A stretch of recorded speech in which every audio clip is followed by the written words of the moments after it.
ici à Bordeaux à Cage Business School pour le Parlement des entrepreneurs d'avenir.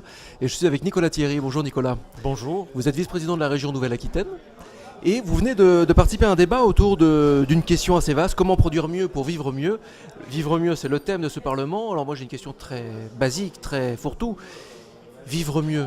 Ok, mais on commence par quoi? On y va comment? Moi j'aurais reformulé l'intitulé de cette table ronde plutôt en disant produire mieux pour survivre. Puisque en réalité, on voit bien que le modèle économique aujourd'hui tel qu'il est, prédateur sur les ressources, n'est pas soutenable. Et effectivement, il y a une triple contrainte, ce qu'on a évoqué pendant la table ronde, qui est à la fois le dérèglement climatique, à la fois l'érosion de la biodiversité et à la fois l'épuisement des ressources. Aujourd'hui, c'est ce que provoque le modèle économique actuel. Donc évidemment, vivre mieux, ça veut dire changer de modèle, changer de cap et effectivement aller certainement vers une économie circulaire, vers le biomimétisme et certainement vers une réconciliation avec la nature. Oui, parce que ça c'est un constat assez glacial finalement, c'est un constat très, très réaliste, très glacial. Comment redonner un petit peu le goût de la survie, mais de la survie positive à tous ces étudiants qui sont autour de nous ici à Cage par exemple? Je pense que c'est important Vous savez, Romain Gary disait il est important de connaître les limites du possible, pas pour s'arrêter, mais pour tenter l'impossible dans les meilleures conditions. C'est exactement ça. Les limites, elles sont là, on les connaît. Maintenant, on en a parlé, il y a des moyens. Effectivement, il y a le sujet du biomimétisme où il y a des possibilités absolument incroyables. Par exemple, prenons un exemple sur la transition énergétique. On sait très bien aujourd'hui que les panneaux solaires ne sont pas compatibles avec le dérèglement climatique.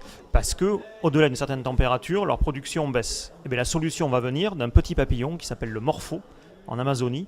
On va imiter ses ailes, il s'auto-régule et on va pouvoir régler le problème des panneaux solaires. La méthanisation, par exemple, on sait que la solution est dans les termites. Les termites, aujourd'hui, leurs tubes digestifs ont un système qu'on va pouvoir appliquer à la méthanisation et on va gagner un rendement de 20 ou 30% dans la méthanisation.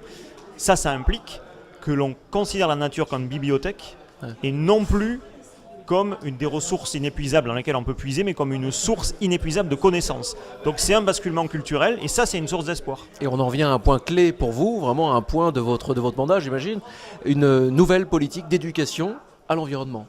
Exactement, et c'est tout à fait d'actualité, puisqu'on fait voter la région, on soumet à l'Assemblée plénière le 19 décembre prochain une nouvelle politique d'éducation à l'environnement, où on réoriente les crédits qui étaient plutôt auparavant fléchés sur les éco-gestes, éteindre sa lumière, je caricature un peu volontairement, laisser couler l'eau du robinet, on reflèche les crédits publics sur tous les programmes qui incitent les enfants, les adultes ou les plus vieux, à sortir et à utiliser la nature comme un support d'apprentissage. Ça parce qu'on se dit qu'il y a une telle déconnexion aujourd'hui de notre société avec la nature que quand on demande aux gens d'éteindre leur robinet ou d'éteindre la lumière, ils ne savent même plus pourquoi ils le font. Donc il faut effectivement replacer la nature au cœur des préoccupations et tout simplement que les gens puissent de nouveau apprendre à s'émerveiller, et je pense que ça commence par là. Un dernier mot, un mot sur les entrepreneurs d'avenir, puisque nous sommes au Parlement des entrepreneurs d'avenir. C'est quoi pour vous un entrepreneur d'avenir ?